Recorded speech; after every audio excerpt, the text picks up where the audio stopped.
Now back to the afternoon underdogs. Very spicy. ESPN Northwest Florida.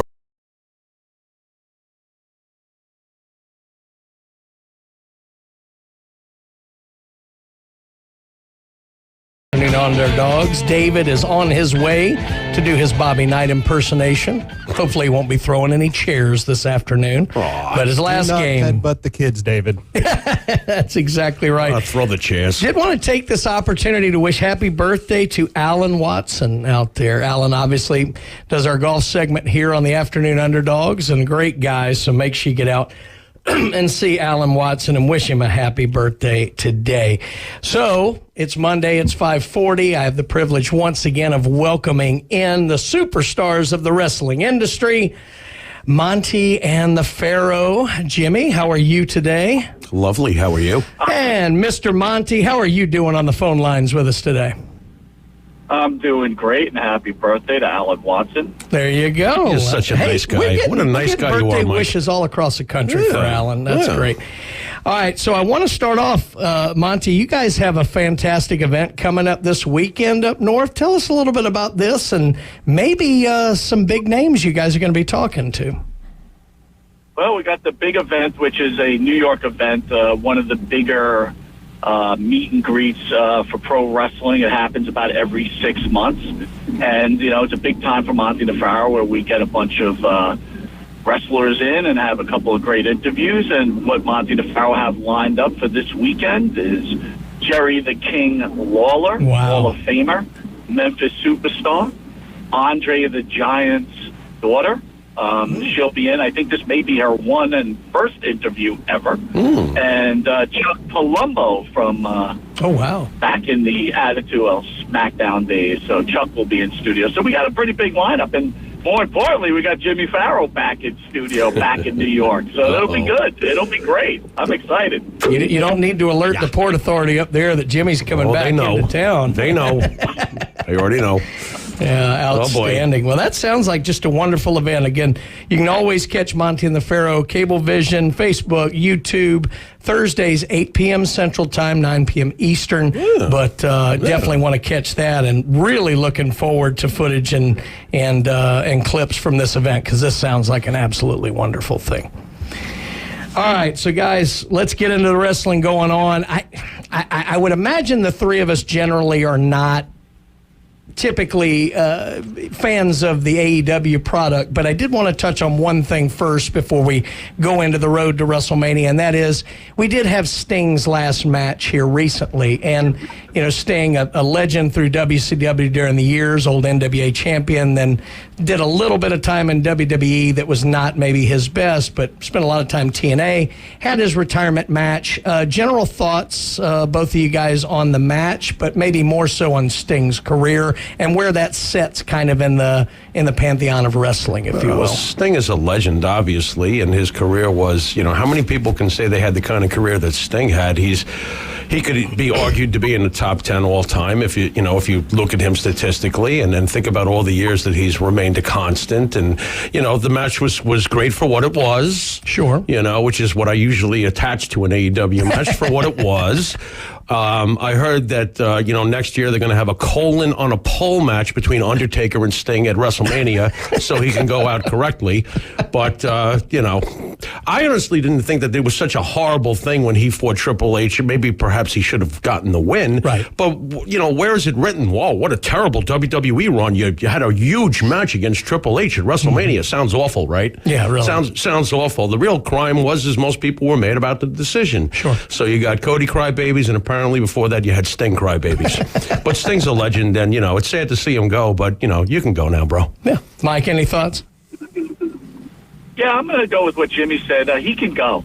I never really liked Sting. Wasn't a big fan. Jimmy and I, we do a thing called head-to-head. And, the Ultimate Warrior and Sting, both guys that came from the same background. They worked together in the beginning.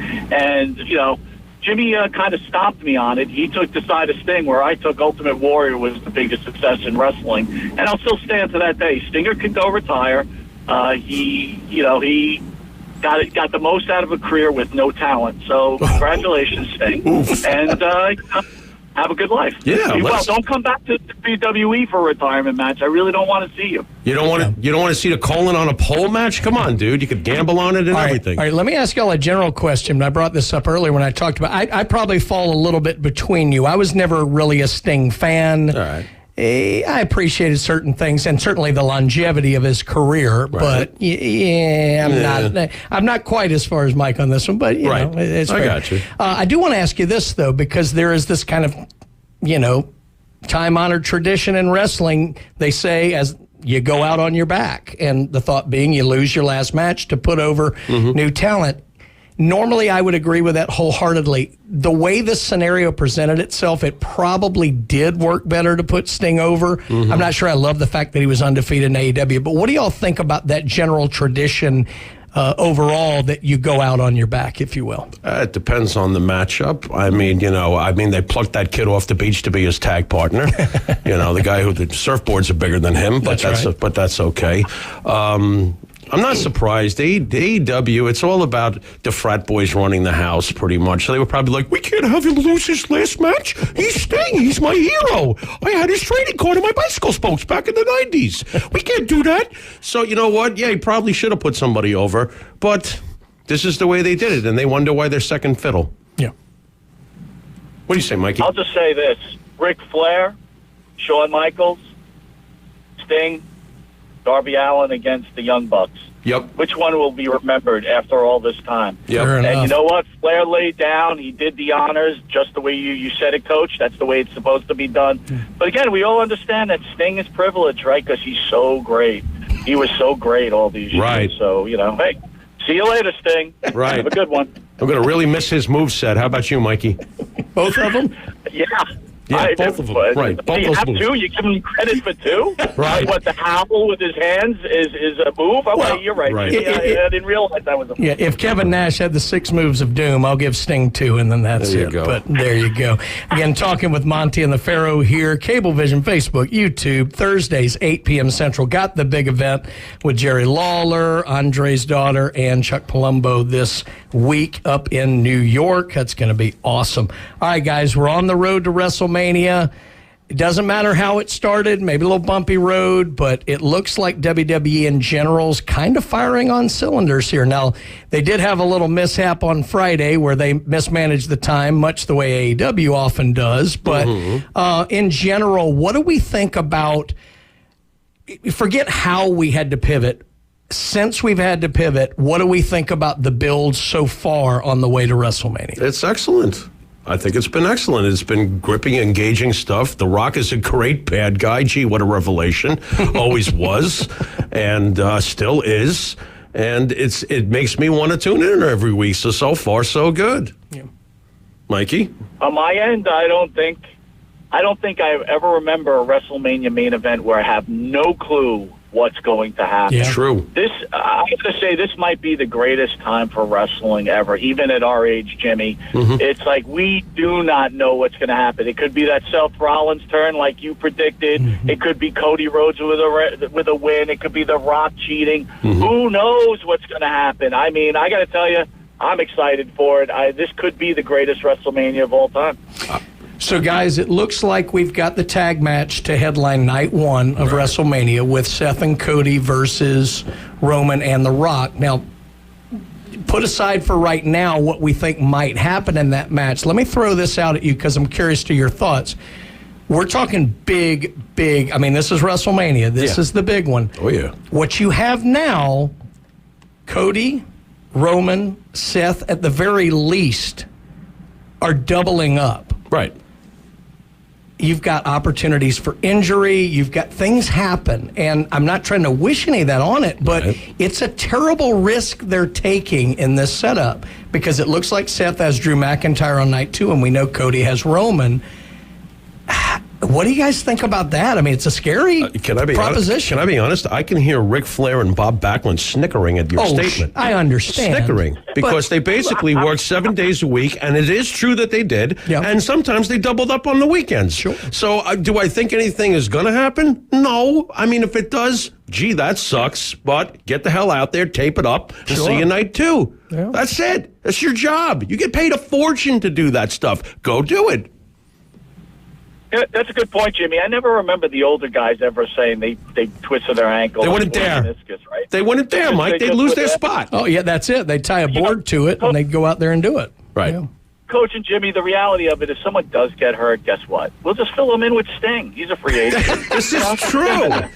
This is true. He's looking more limber than ever. It's a good point. Let me ask you guys this. I'm kind of curious because it's kind of weird because, look, the main event is so good, but it's sucking up so much oxygen. Mm-hmm. Is there a match or what we kind of think a match that's coming out there that is kind of flying under the radar that might steal the show, maybe too strong a word, but might really rise to the occasion? I'll tell you what, and I don't know if everybody knows this by now, but they should. Anything involving Gunther is going to be a great match, okay? Whether it's going to be Sammy, who I think it's going to be Sammy personally, but if it's not Sammy, whoever they put him in the ring with, he's going to have a great match, and it's going to be very physical, and there'll be a lot of holy S's and stuff like that. Sure. So I think that Gunther itself, Rollins and McIntyre will probably turn out to be great too.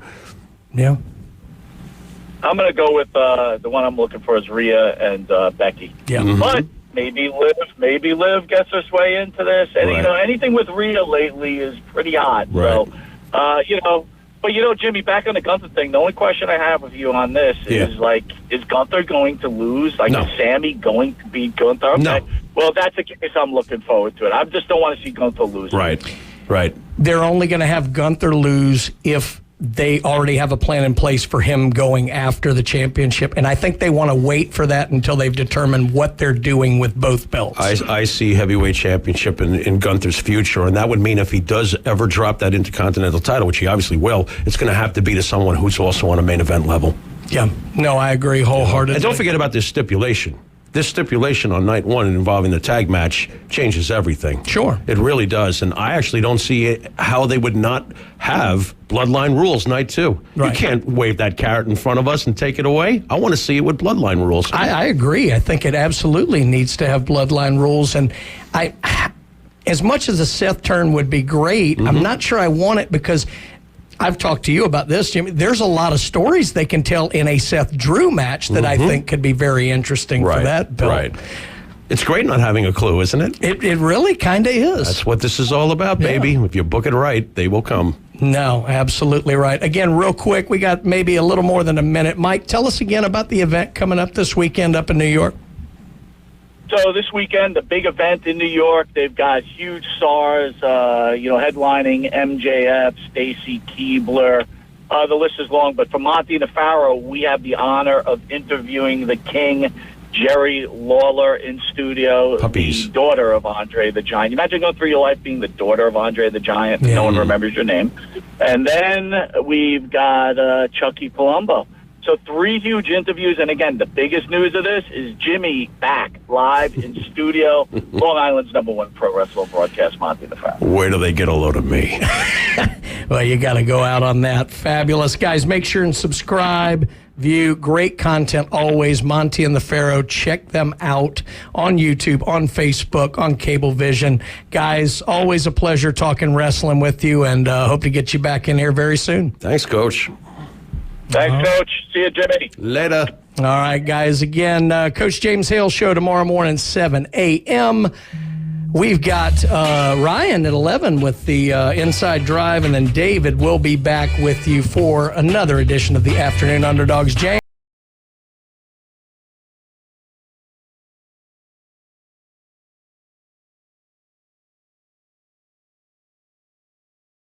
West Florida. The Dan Patrick Show.